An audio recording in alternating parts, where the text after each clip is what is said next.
YouTubers, it's me, Kai, your um, friendly neighborhood genius, and now I'm not exactly a prepper, but I do understand physics and I understand electromagnetic pulses, and I've also been studying uh, like the electromagnetic pulses that are actually produced when a nuclear bomb is detonated, when a solar flare happens, and the truth is, Faraday cage might have helped if you were living in the 1960s or before.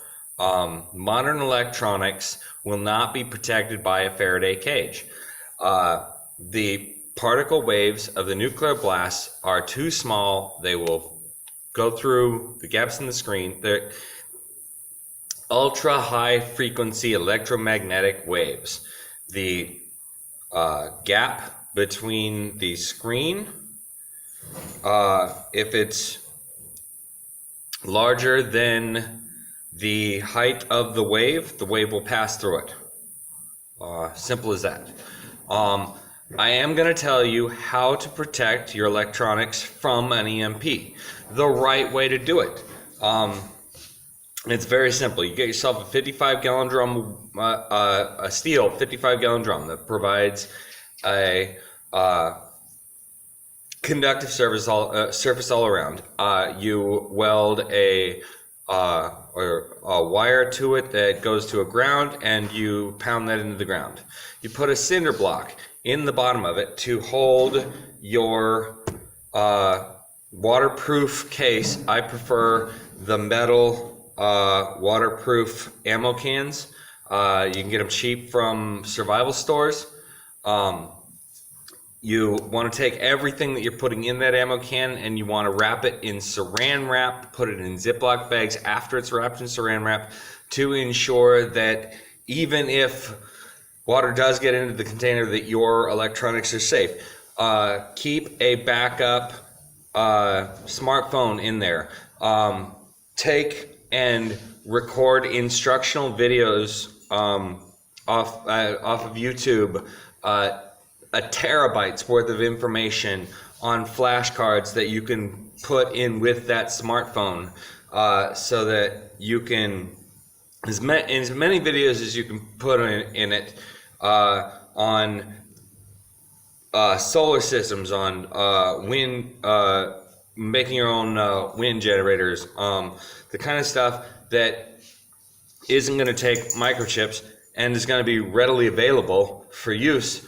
You just have to have something to hook up to it. Solar panels. Charge controllers are extremely cheap if you order them off eBay. If you know how to use eBay, price plus shipping, lowest first, order from China. You can get an ETTP charge controller for a solar panel for about $15 off of eBay. And even if you don't have a solar panel, buy a charge controller, buy a couple of charge controllers, put them, wrap them in saran wrap, put them in a Ziploc bag, put them in your ammo can.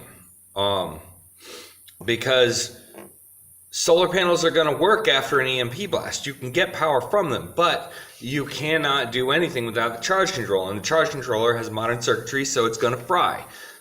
So if you have charge controllers, they're going to be extremely, extremely valuable. You can use this stuff to purchase other things that you'll need. Ammo can, couple of ammo cans. When you're done, fill the 55-gallon drum up with water to the top. You need 12 inches of water on all sides because water will dissipate an electromagnetic pulse. Now, we're not going to be without power forever, and all electronics on the planet aren't going to be fried. There will be a period of recovery afterwards where other countries will come in and, they'll call it coming to our aid, but they'll establish a foothold, and the United States might be divided up. But again, when this happens, you're going to want a CB radio or a ham radio. Because electronics in the United States may be fried, but people from other countries will be coming over here and using radio signals. And if you can use those radio signals, you can monitor their broadcasts and communicate. They're going to be bringing over electronics that are still functioning because they weren't hit by the EMP blast. And EMP blasts aren't permanent. They happen once, they knock out what's in the area, and then, then they dissipate. So, yeah. Anyway, that's my advice for preppers who really want to do it right. And you're going to need a 55-gallon drum of water, at least one. You should put one of these prepper packs in every 55-gallon drum of water you have. 12 inches of water on all sides.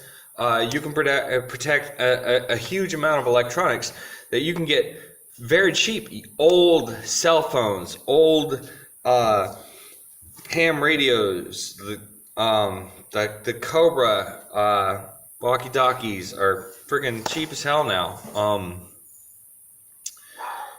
The CB truck radios, those are awesome. And you don't need to shield the antenna. All you need to do is shield the box. But 12 inches of water on all sides protects your electronics, and pick up as much as you can, as many as you can of those charge controllers, because solar panels are going to be available like crazy for harvesting, but charge controllers are not. So, best of luck on your survival. I live in a bomb shelter already, so I'm pretty good, check the description. There's a video on there. I was looking for the original video that was put out by a guy who develops EMPs to test hardened systems, and apparently it's been deleted from YouTube. I had it on my watch later queue, and now it says video deleted. But the video I originally watched was a guy who builds EMP devices to test hardened facilities, and he said setting off a regular EMP device that he built, about the size of the one that was used in Ocean's 12 or whatever, where they EMP'd in the van, about that size, and he was able to blow out everything in the hardened facility. So modern electronics will not hold up under regular Faraday cage conditions, even in hardened facilities, only underwater. So that's what I got to offer. Try not to make this video too long because it takes up a lot of space on my hard drive, and I'll get back to you soon.